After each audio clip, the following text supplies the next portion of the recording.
Welcome to Roguecast, the official podcast of Rogues Gallery. We'll talk comics for the week, as well as whatever news is on our pop cultural radar. I'm Randy. I'm Nick. This is Dave. And now, on with the show.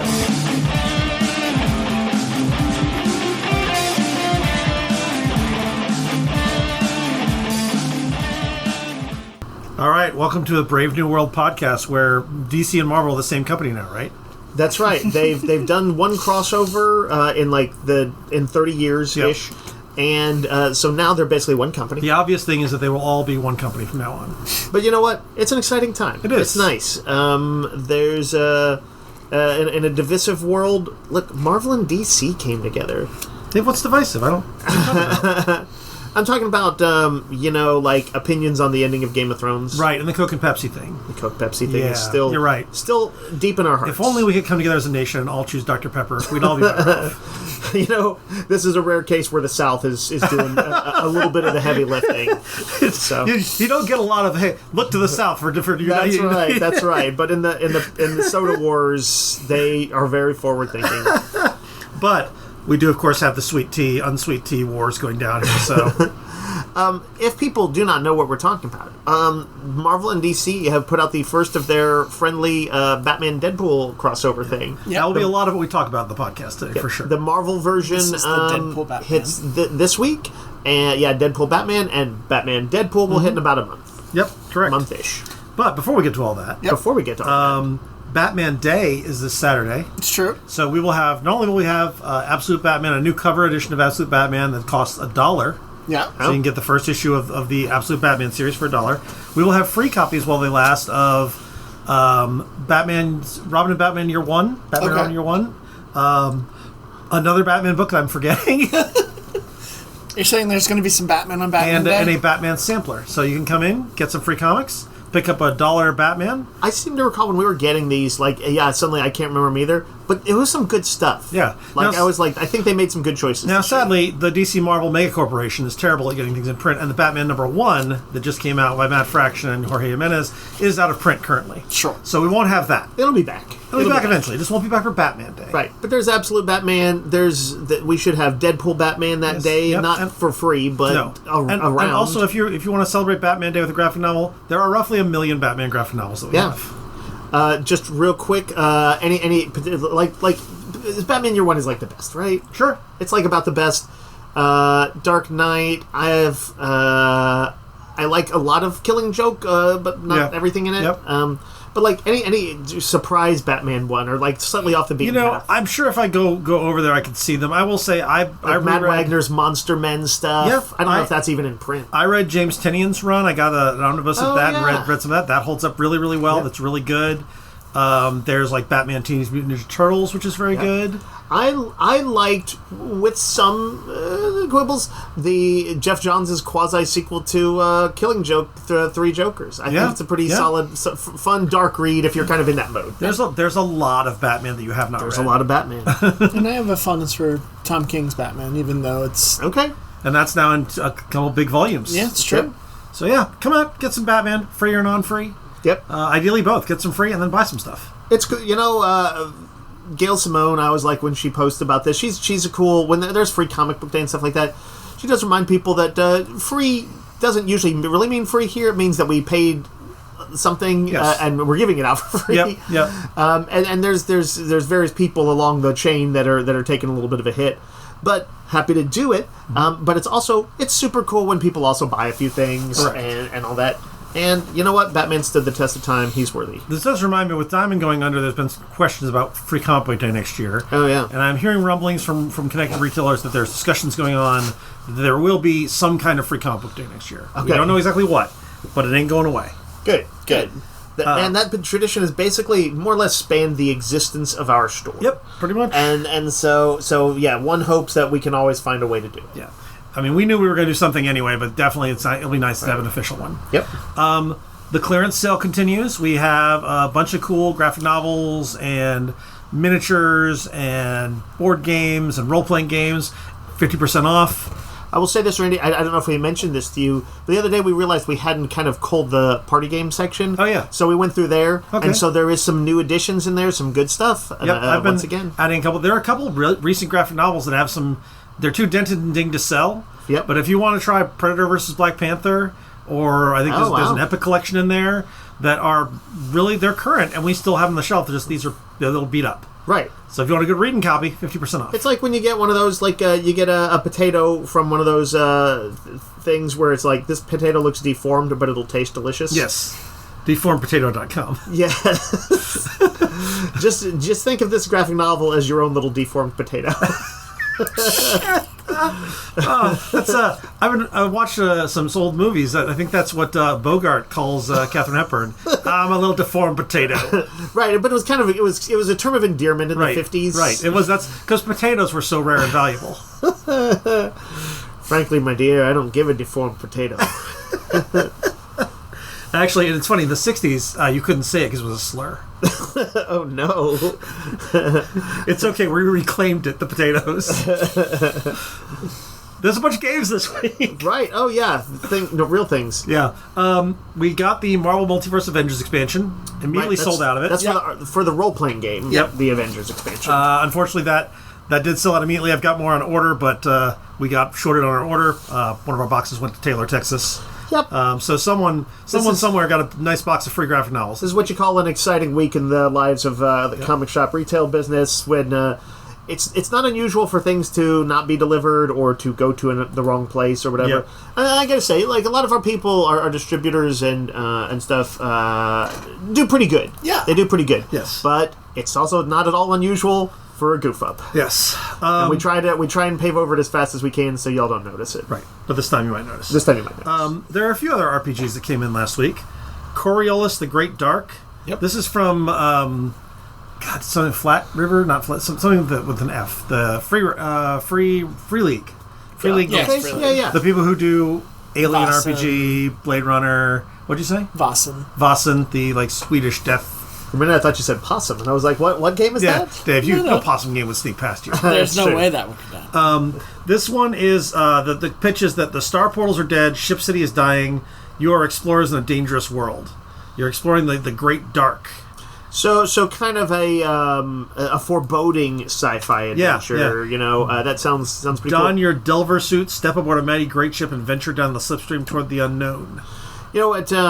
I seem to recall flipping through it that the spacesuits reminded me of the suits in that game. I haven't really played it. The Dead Space though, which is very much the kind of Silent Hill of sci-fi games, and I think it's got, like, I don't know if there are horror elements in it, but it definitely seems to play up a darker sort of sci-fi experience. I know one of our customers who had that special order was talking about it a little bit with me, and he was very excited about it. So We got the Welcome to Night Vale RPG, designed by Renegade Games. Yep. This has a 5-part mystery. Yep. So and I was reading some 11 pre-generated characters. I read the preview pages online, just at their own website and stuff. Yep. And the premise, for anybody who ever listened to Night Vale, even though I don't feel like they're not exactly striking while the iron's hottest, that would have been like 5 years ago or 10 years ago or something. But anyway, I was like, oh wow, they really got the spirit of it, because when it begins, you're at the radio station and you're like interns, at least in one of the adventure things. And Cecil's like, he's like, let me, talk you, show you the ropes, and like a pirate radio cuts in on him, and he's like, this has been happening lately. He's like, I need you guys to go look into it. So, and it's got, of course, there's like a sort of a world guide, all the locations, the weird creatures, friendly and not, that you might run into. It looked like kind of one of those things that you might want to buy even if you may not immediately run it. Yeah. The endless, it looks fun. The GM thing. If you like that setting and world, this will be a really cool place to revisit it. We also got a Rapscallion RPG, which is a game of strange pirate adventure. It's powered by the Apocalypse system. Ah, that makes sense. Apocalypse RPG. But it actually sounded really cool, because I like pirates. It seems a little Pirates of Dark Water. Okay. Or maybe One Piece. And One Piece. You are a crew of misfit scoundrels. Take the seas in the name of freedom, adventure, family, and treasure. Okay, the fact that they said family in there is definitely a One Piece kind of thing, I think. Yeah, so kind of fun. We also got a bunch of games. Some party games, some not party games. We got a game called Wordsy, where you study the eight letters, always consonants on the board in real time. First person to write down a word flips a 30-second timer, and every other player has 30 seconds to write down their words. So, speed game. Okay, interesting. I like word games. I'm a little anxious, so I'm not sure about the speed thing, but We got Alibis, where you have a lineup of sewer villains. To start the game, you're given information about 2 innocent suspects. Cooperatively, you associate your 2 characters with a one-word clue, and if everyone does it correctly, you find the culprit. that So sounds you each know cool. 2 people are innocent, and by default, you will get to if you can correctly get people to guess. Okay.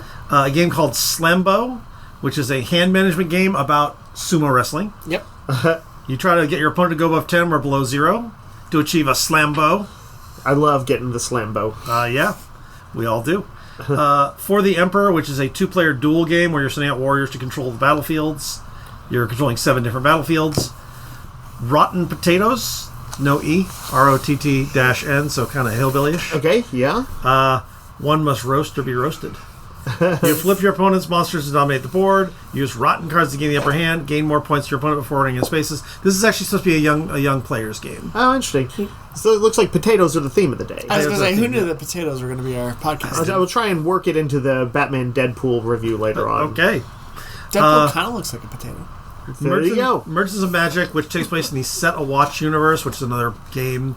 You're the owner of a magic item shop, and you're selling them to Adventures of the Watch. Okay. There's some expansions for that as well. Okay. Spot It, Marvel Emoji. Spot is that real-time play game. This uses Marvel emojis. Star Wars Super Teams Clutch Box. This is the Star Wars racing game that appears to be all ages. Yeah. But you get cool little miniatures of all the ships and stuff. Yeah, they are like slightly cute versions of them. Yeah, they're like chibi detailed, version. but they look like little chibi versions. Is this like kind of like Mario Kart with Star Wars? I think it is, yeah. Stuff? Because Kind it of- says I bet there there's are like traps. fun power ups and Yeah. traps. Yeah, Yeah. that sounds cool. I would love that as a kid. Yeah. I might like it as an adult. I don't know. Hello Kitty Day at the Park, where you lay tiles to explore the park, and you document by taking selfies. Oh, that's fun. Very cute. Cat Flux. There's Flux with cats. Seems self-explanatory. Yep. Yep. Sentient, which is a reprint of a game that's from I feel like it's a decade old, but it's a Blade Runner-esque kind of thing. I guess it's not. You are building robots. Okay. You're calibrating neural networks and trying to build a better robot. Okay. Diplomacy, End of Empire. Everybody talks about old school gamers talk about diplomacy. It's the game of Losing negotiating and losing friends. Right. This is a version takes place in the 19th century during the Ottoman Empire. friends. Interesting. Okay. I've always wanted to run an Ottoman Empire-based game. I always want to lose friends playing board games. A game called Twisted Cryptids, where you navigate. You are a cryptid, navigating your love-hate relationship with humans and outwitting your fellow cryptids to earn your status as a true legend. Interesting. Okay. Yeah, so you will stage elaborate hoaxes, plant perfect decoys, and lurk discreetly in the shadows to build up your myth. Is this a backstabbing cryptid game? Like it you're trying sounds to a little like bit- sabotage your opponents? No, you're basically trying to get people to see you, but just enough of you. Oh, I see. Okay, that sounds fun. And you all competitively are trying to be the most mysterious cryptid. I know a lot of people have the cryptid gene. They do. I do like me some Mothman. And then Final Girl, the solo horror game, gets there's a couple new starters. There's a new starter that comes with Bad Times at Buddyland, which you can probably guess what that relates to. No.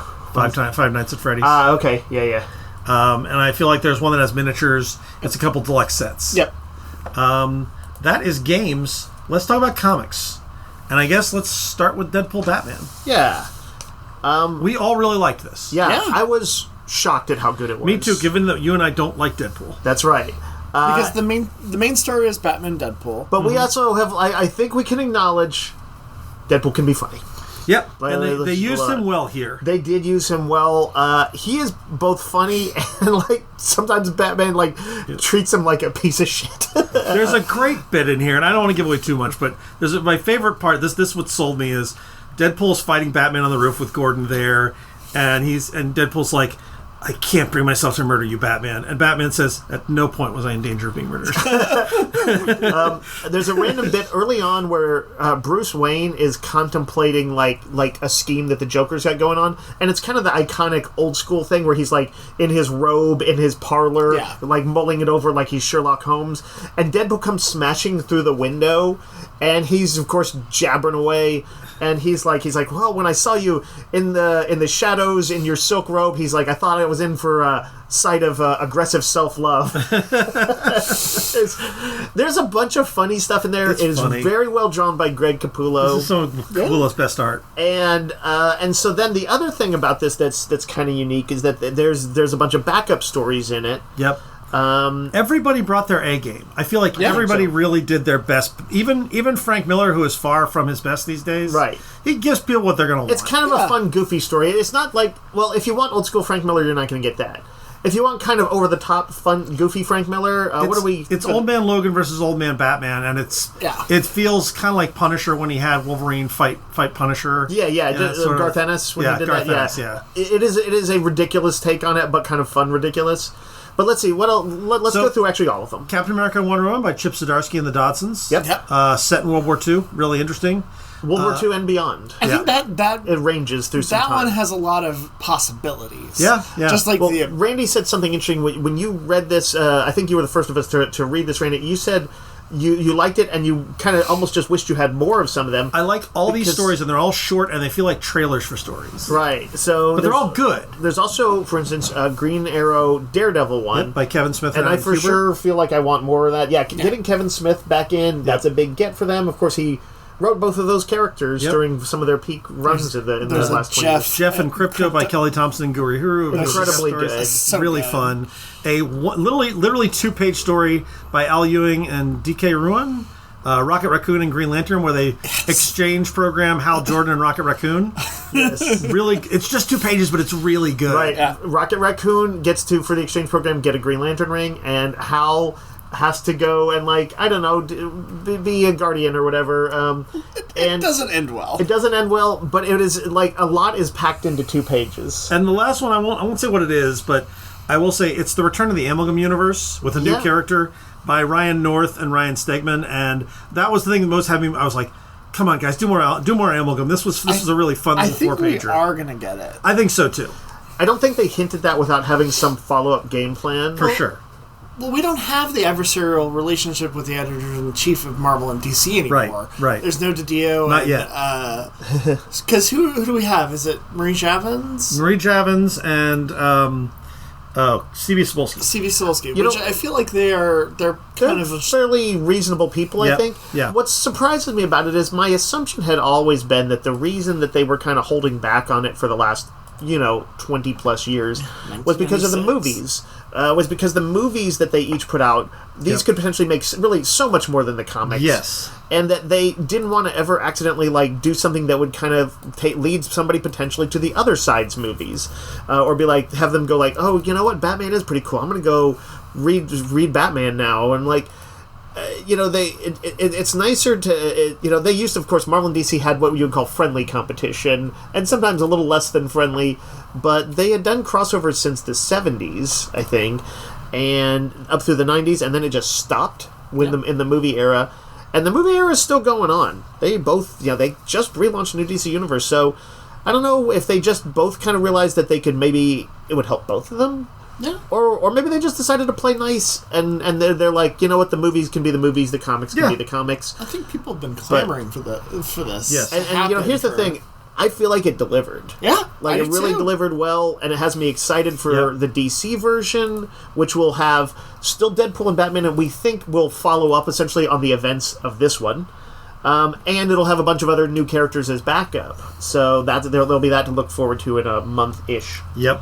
We ordered very heavily on this. We did, although I still think it's going to sell really fast. And we also have a ton of variant covers. They're all great. I mean, legitimately, I don't think there's a bad one in there. A number of them, so there's a lot of Deadpool Batman ones, including a cool wraparound one. But there's also ones with the other characters who are the backup characters. Daniel Warren Johnson did a Barda versus Thing. Oh, yeah. Really good. They're actually not particularly featured in this. I guess some of them are just Marvel characters meeting DC characters.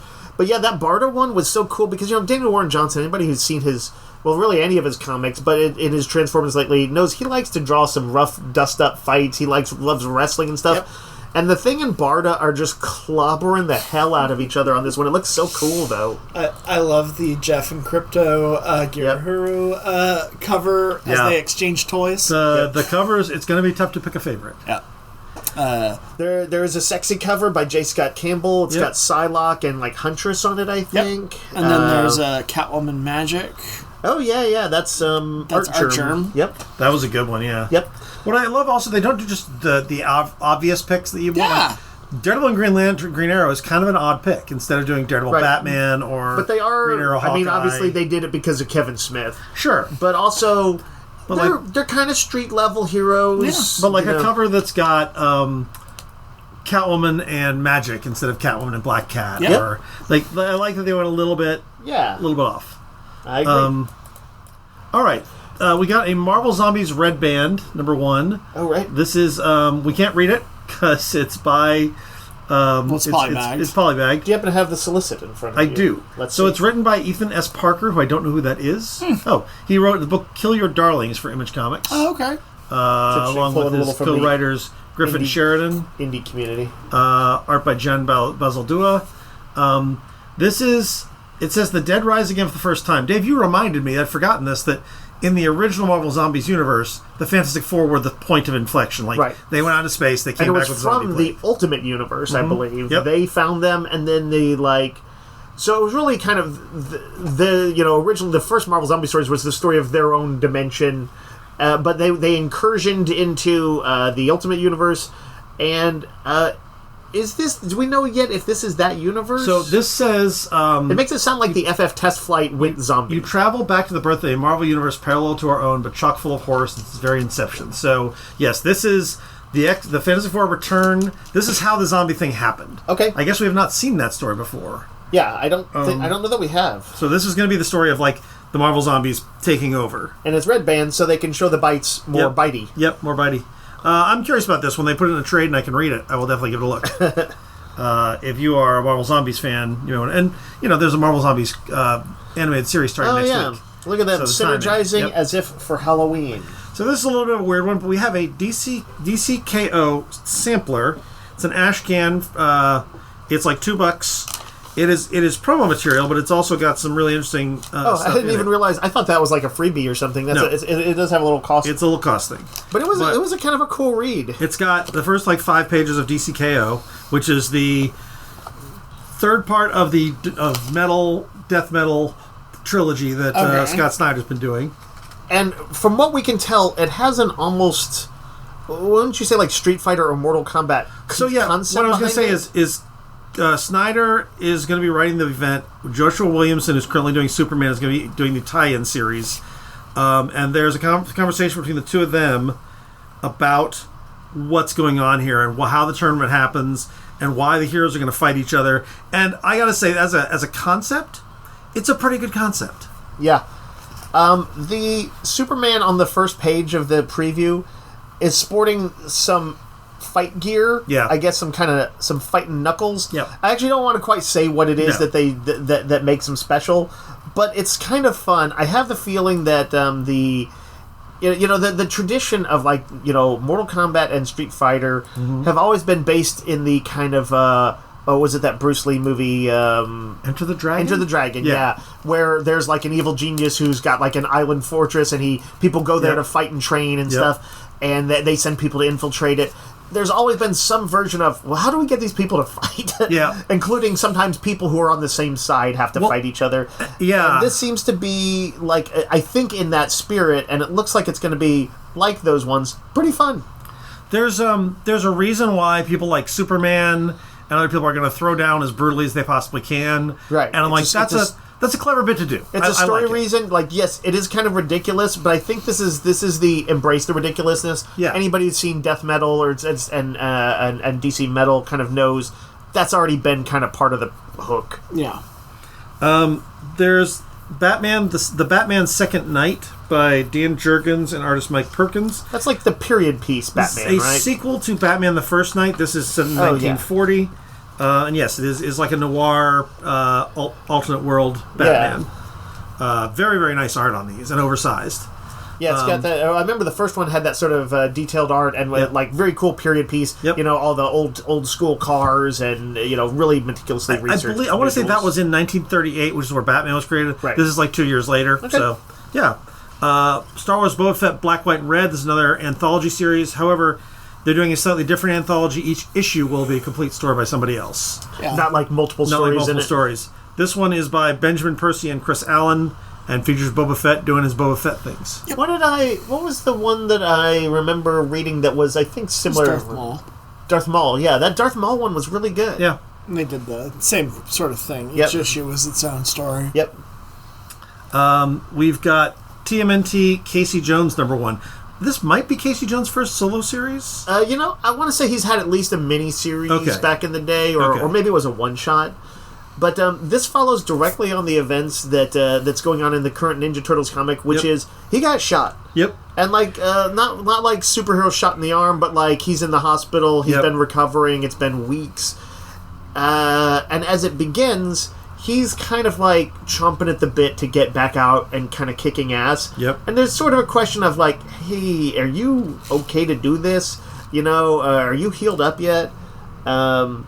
And I really liked it. I think you did too, Randy. Yeah, I really like this, and there's some guest star moments that show up that are really good. I think the art is really good, and they're dealing with sort of the mutants in the city and the anti-mutant. Right. They're still protecting all the that. What is it like a mutagen bomb or something went off like a few years ago. So New York has a ton of animal mutants in it now. Right. I think there's like a borough or one of the places like a whole section is like mutants, Mutant town. and that's still an issue. And there's still people, kind of predatory people. But there's also, like, these people aren't just, like, that he kind of runs into, aren't just sort of gangbangers.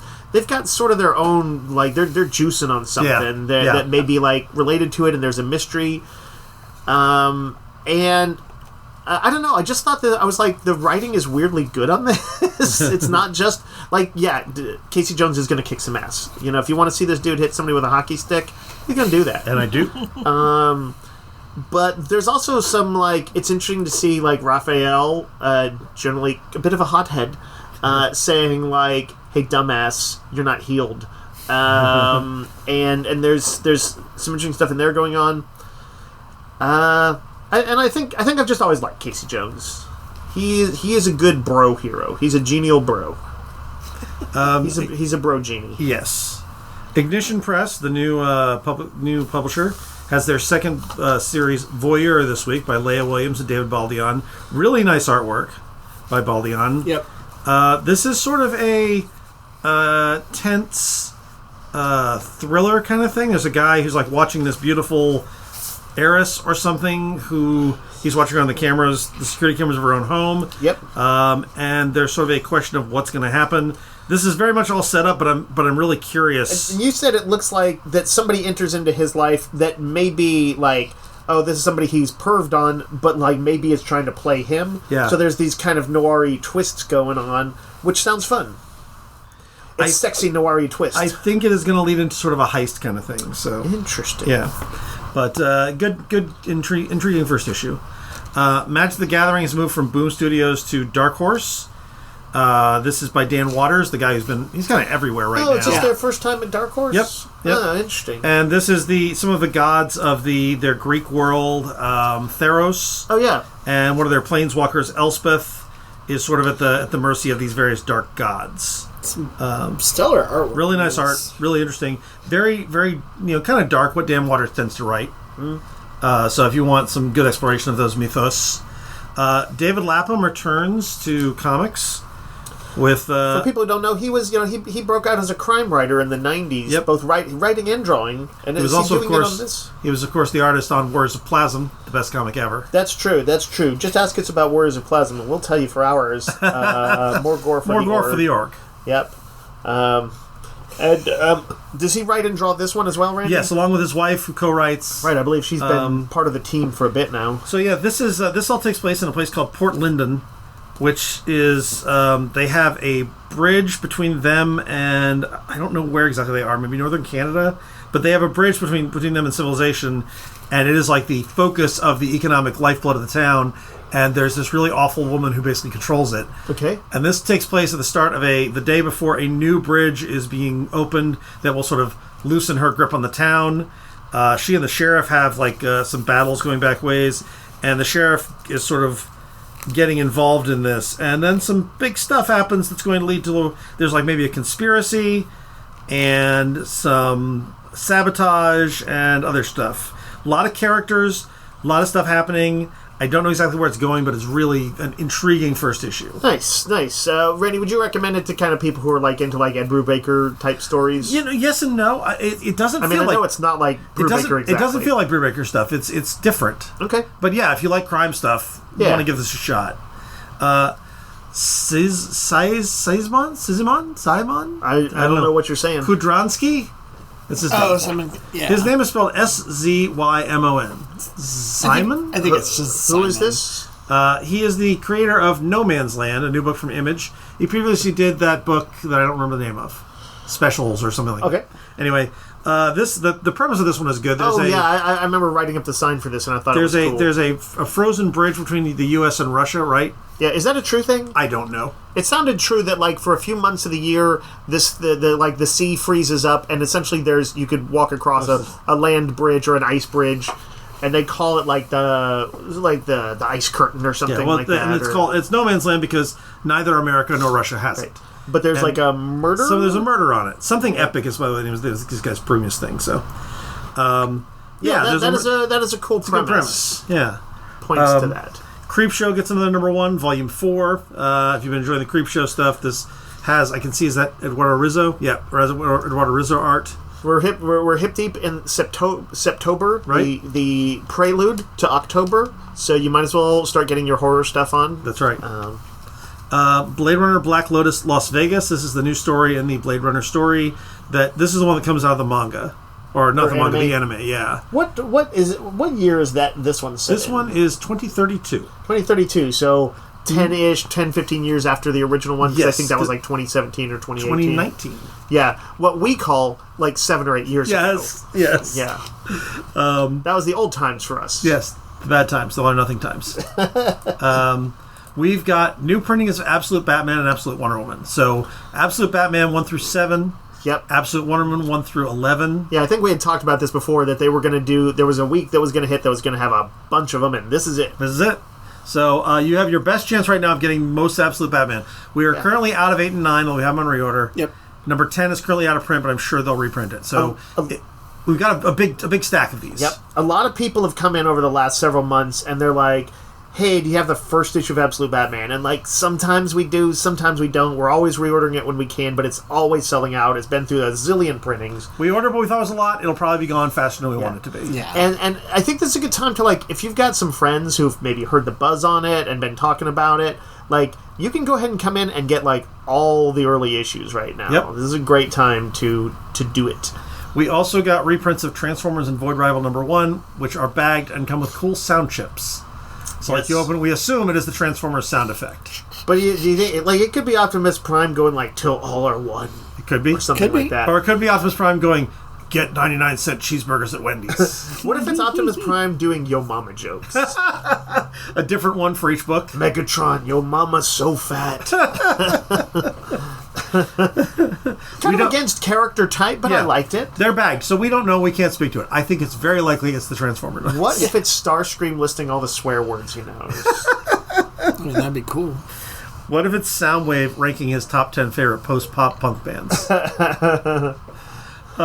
Anyway, we got trades. We did not get all our collections this week. One of our boxes, as I mentioned, went to Taylor, Texas. Right. So there's a couple things we're supposed to be there. We won't be there till in a couple weeks. Yeah. Wacky. But we did get Assorted Crisis Events Volume 1. That's the Image book about timelines merging. That weird Denise Camp book. It seems like that book kind of found a little took off. Found a little niche. Yeah, I think it'll do well in trade. Yeah. We got Exquisite Corpses Volume 1, which is issues 1 through 4, I believe.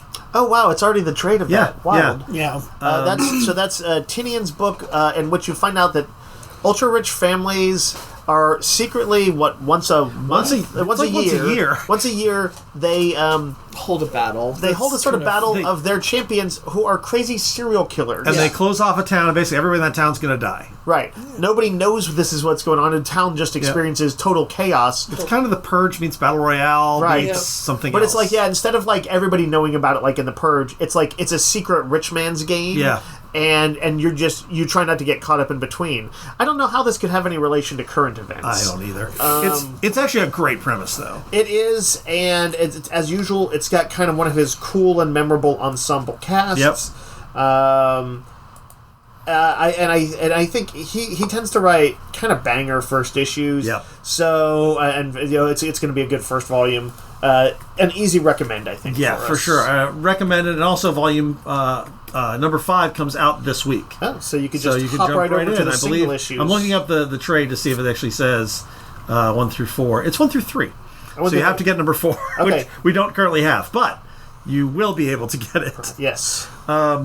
We've got the Harley Quinn Wild at Heart Compact Edition. This is the beginning of the Palmiotti and Connor stuff, I believe. Oh, yeah. When they made her over Roller Girl. Yep. DC's been, multiple customers have been sort of like thanking me about these DC Compact Editions, or saying he's like, oh, I would never have gotten into DC, or I would never have picked this up. And Dave's like, you're welcome, I did that. And this has been one of the most successful initiatives we've seen in a while. Yep. And you know what's interesting about it? I know comics can be pricey and all that stuff. Yep. And for years people were like, lower the price. If it was 50 cents, we'd all buy more and all this. And I think everybody knows the market doesn't quite support the model that everybody thinks would be some magic thing. Right. But a good priced trade paperbacks, which is where the market has moved, that turned out to maybe be the magic thing. Yep. A lot of stories that we don't sell as often are selling gangbusters in the compact edition. For $10, you can get like all this amazing Amanda Connor art, fun Harley Quinn mayhem and stuff like that, and all these other trades, including like iconic stories like DC New Frontier and Watchmen. So. Yeah, happy to see that continuing to do well. I think you said we might get even another display for them. Yep, there's another display coming. Yeah. Because it's done so well for us. Yep. The Marvel Archive Edition Secret Wars. This is issues 1 through 12. The original Secret Wars. Oversized hardcover of the original Secret Wars. Because they reprinted them in those facsimile editions. Yep. Complete with ads, letter columns, all this stuff. This trade has all of that in it. You can find yourself in I think 1984. Yeah. When you read this, I'm not sure what should you be eating and drinking in 1984. Like chicken McNuggets or pizza flavored combos. Yeah, Ecto Cooler. I feel like that's more the 90s. Or was it the late 80s? No, that was the 80s, because that's when I was eating it. Yeah, definitely, put on some music by U2 or whatever. Or you can drink a New York seltzer. That's another thing. Or a Jolt Cola. Yeah. Those are all things that I had in the 80s. I've never had that. I don't know what really that good. is. I don't know what y'all are talking about. My parents were so happy I wasn't drinking Coke. Yeah. I got a lot. It's just flavored seltzer water, but it was really good. Okay. Yeah. But, kind of Secret Wars is one of those things I love, kind of warts and all.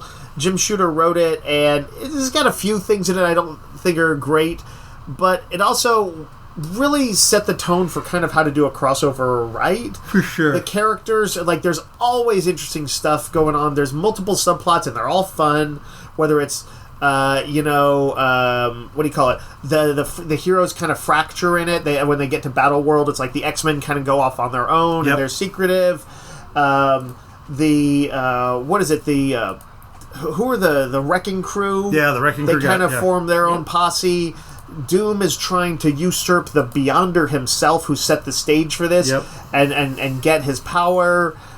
There's Colossus falls in love with an alien girl. Wasp might kind of fall for Magneto, right? Is it Magneto? Yeah. Symbiote. The symbiote suit, the black suit for Spider-Man that'll become Venom eventually is introduced. And it's got a lot of great art from Mike Zeck. They drop a mountain on the Hulk and he catches it. Just the biggest, craziest stuff. Wolverine chops off Absorbing Man's arm when he's in rock mode. That's right. He's freaked out. He's like, "What's going to happen to me?" Yeah, he tries to hold it up so that when he turns back to Flash, he's like, it'll stick together. And he's like, "I don't know if this is going to work, but here goes." Anyway, and there's just constant, interesting, and cool, and funny, and weird things like that happening. So, if you have the means, I highly recommend it. Yeah, it is a very nice oversized hardcover. Mm-hmm. Speaking of nice oversized hardcover, We got the Scooby Apocalypse Omnibus. Oh, yeah. This has been out of print for a while. DC had this period where they did like serious versions of the Hanna-Barbera properties. Yeah. Including like a Wacky Racers that was post-apocalyptic and Future Quest that was like a bunch of the stuff together. This is Scooby Gang in a zombie apocalypse. Yep.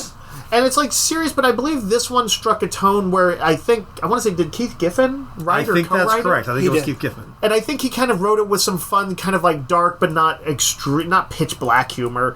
It is kind of fun, adventurous, kind of post-apocalyptic, not like, I don't know, dark Black Mirror full post-apocalyptic. Right. Yeah, no, it's definitely a little bit goofy. Like, I was thinking that, what do you call it, Blue Falcon and Dynamite, which we did sell out on. We did? Might be a little too grimdark, but this one, I think, was having a little more fun with it. It was written by Keith Giffen and J.M. DeMatteis. Okay. Oh, okay. Oh, that's the team from Justice League International back in the day. Yep. That's wild. And then the last thing I mentioned this week, Spread Compendium. This is the Justin Jordan, Justin Kyle Strom art. It is a horror book about basically if John Carpenter's The Thing had taken over the world. Yep. So it's like a post-apocalyptic. Yeah.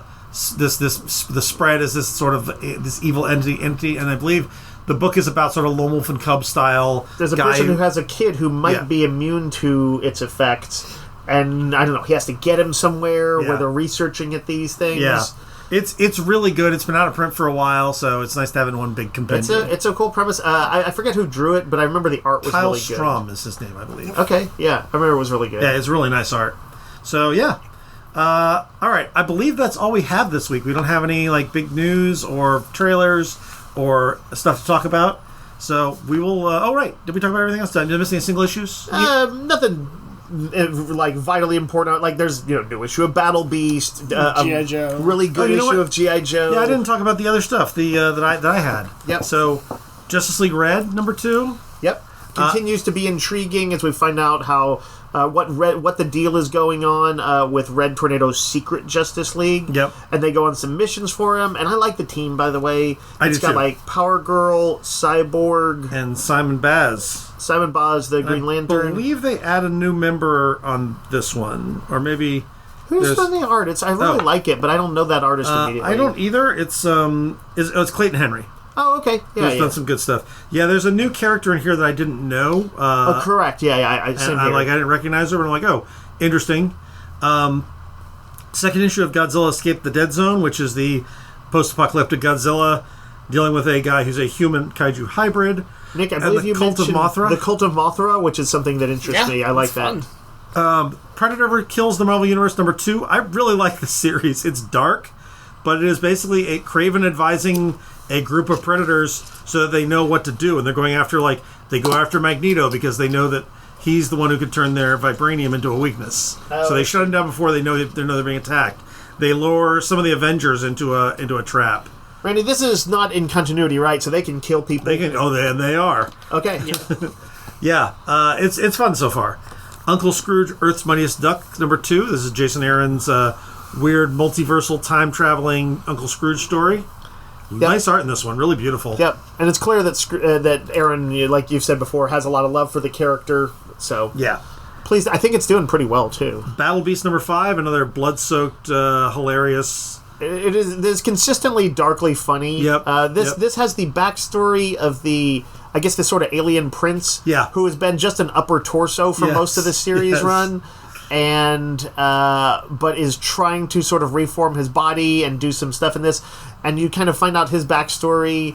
There's actually some interesting developments with Battle Beast's personality, and some darkly hilarious confrontations later in it. G.I. Joe #11, which you alluded to. This is the conclusion of the CoverGirl Baroness Major Blood arc that's been going on. Yep. Has a direct Transformers bit in here too. Yep. A cool subplot that involves Clutch, Hound, and Risk, and on the bad guy side there's Mercer, and a bunch of Iron Cobra Vipers. Nope, Iron Grenadiers. Destro's guys. Oh, they're Destro's guys. Yeah. That's right. Yeah. But so yeah, there's some, and you know what? There's an interesting heart-to-heart of sorts between.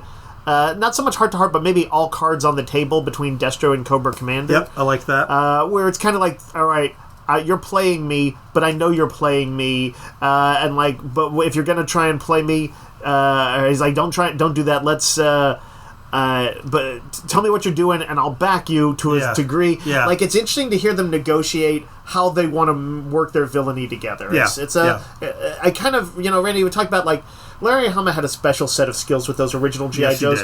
And it was also a different kind of era when comics were more compressed. And so, like, there was just so much story that went into any given issue of it. It's hard to recreate that. But I will say, one of the things they're doing in the current one that I kind of like, which is that all the subplots are pretty fun.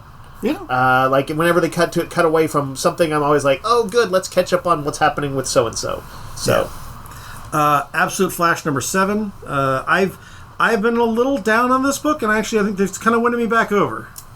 Can you say why, without giving away too much? Not really. I feel like now that they're maybe a little loose from the military complex that was crazy. They're still doing that, but it's Wally's a little bit out on his own a little more, and there's an interesting status quo change. It's interesting you say that, though. I'm glad you said that, because I felt like it was a little constrained to have a guy who runs super fast, but have all the stories set in and around this military base and like the desert around it or whatever.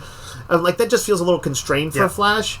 And like an interesting touchstone, but maybe don't like set everything there. Yeah. So yeah, that's kind of cool. It was a good issue. I liked it. Fantastic Four number 3. Been really enjoying this, and I thought this was a good. Was this the capper to? I kind of think it was. It's sort of the capper, yes. To that 3-part like Doom confrontation with Emperor Doom.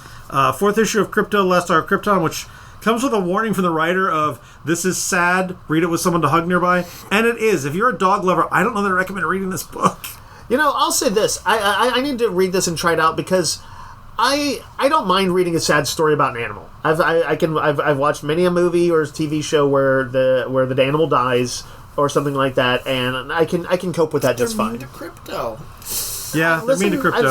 I've seen these things before. There's a great story I once read that was from the, I think, late 80s or early 90s. It was a Johnny Quest story from like First Comics or one of those companies, whoever had it. And it was actually drawn by, like, I think Doug Wildey, the guy who did this really amazing painted art. And it was told from the perspective of Johnny Quest's dog, who had been like captured, Bandit, and like put inside, like I think they were like doing dog fighting or something like that, but they kind of kept it a little off screen so it wasn't too grisly. But it's about him and the other dogs kind of talking about making a breakout, and it reminded me of that comic, the current popular comic, Stray Dogs, in the sense that it anthropomorphized them, but it wasn't full Disney where they're like just talking to each other. Yeah. They can talk amongst themselves, but they were still kind of dog-like thoughts. But Bandit was kind of like the cleverest kind of them. And it actually ended up being a really good story. But you know what? It was also sad. It had some rough stuff in it. Really enjoying the Runaways series that tied into One World Order Doom that Rainbow Rowell's been doing. I need to catch up on that. I really like the early issues. Rainbow Rowell has a great handle for the team. So. And then New Avengers number 4, which continues to have them fighting the Kill Illuminati, the dark versions of the Illuminati that include, in this issue, a big giant sea monster version of Namor. I keep forgetting. Any other single issues? I think that's it for me. Okay. Nick? No, I think that was it. All right. So that will wrap us up for the week. We'll be back next week with more. Until that time, yo, Joe. Roguecast is a weekly podcast broadcast from Rogues Gallery Comics and Games in Round Rock, Texas. You can find us online on Facebook and at www.roguesgallerytx.com and email us comments or questions at roguesgallerytx@gmail.com. Thanks for listening.